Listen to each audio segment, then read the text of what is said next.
area.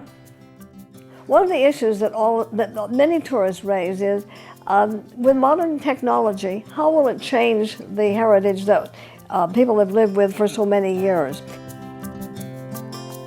Heritage is a bind that ties people together, and because of that significant linkage, the population seeks to maintain as much heritage because it's comfortable. It's a set of values that are understandable and teachable to their children. The hosts themselves want to maintain that. The visitor has gone to that destination to enjoy that. Therefore, the combination is yes, by and large, most heritage will retain itself.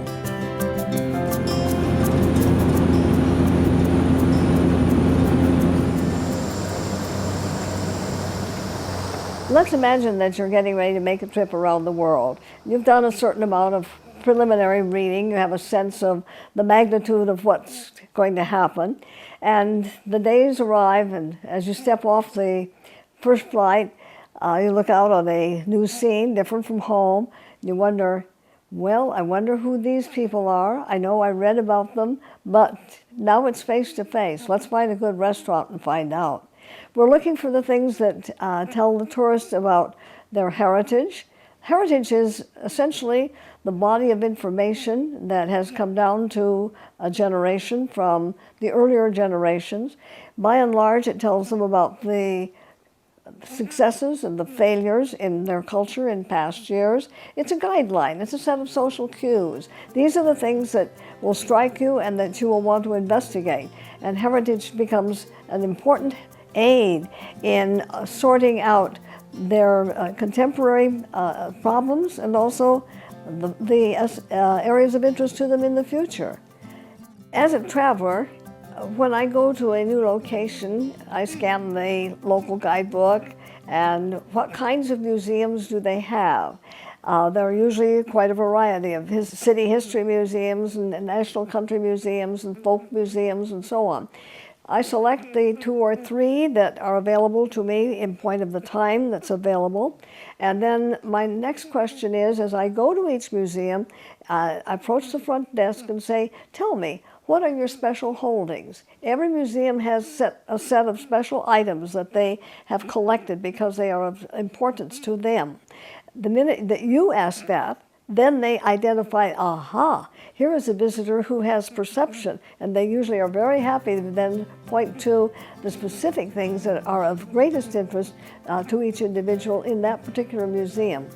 Because culture is multifaceted by generation, by gender, and by occupation, not everyone shares the same sense of values that you might anticipate. So I think one has to sort of screen the people that they meet on those grounds or on those bases, by gender, by age, and apparently by occupation.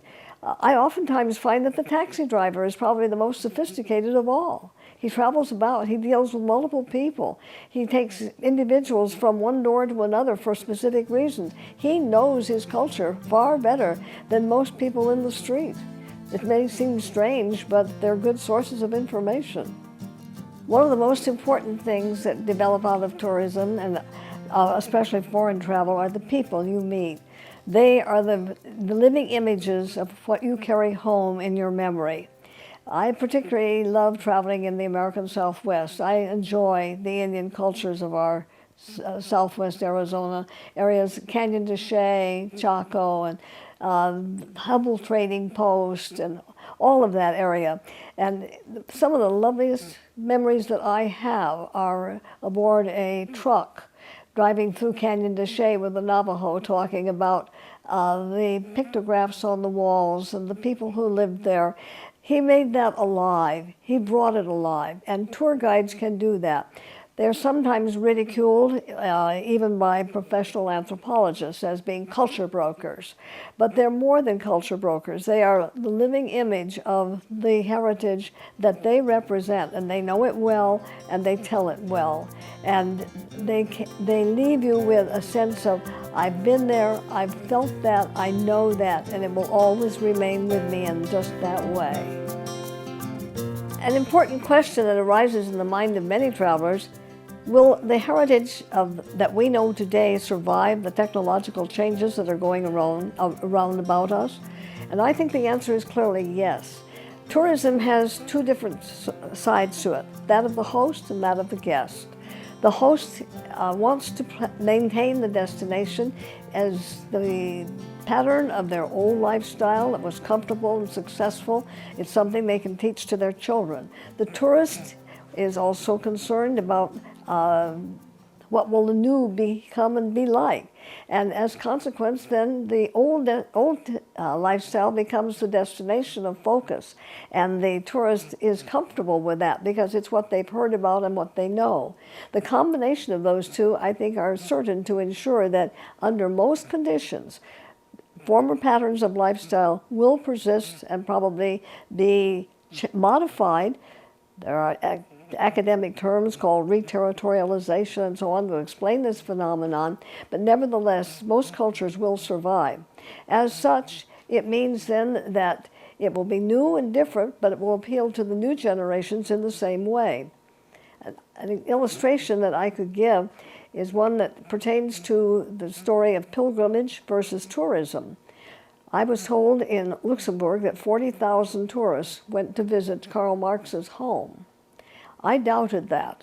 That seemed like an enormous number. But I also recognized that those 40,000 Chinese in Luxembourg visiting Karl Marx's home were pilgrims. They were on a religious mission. He is, after all, the founder of communism.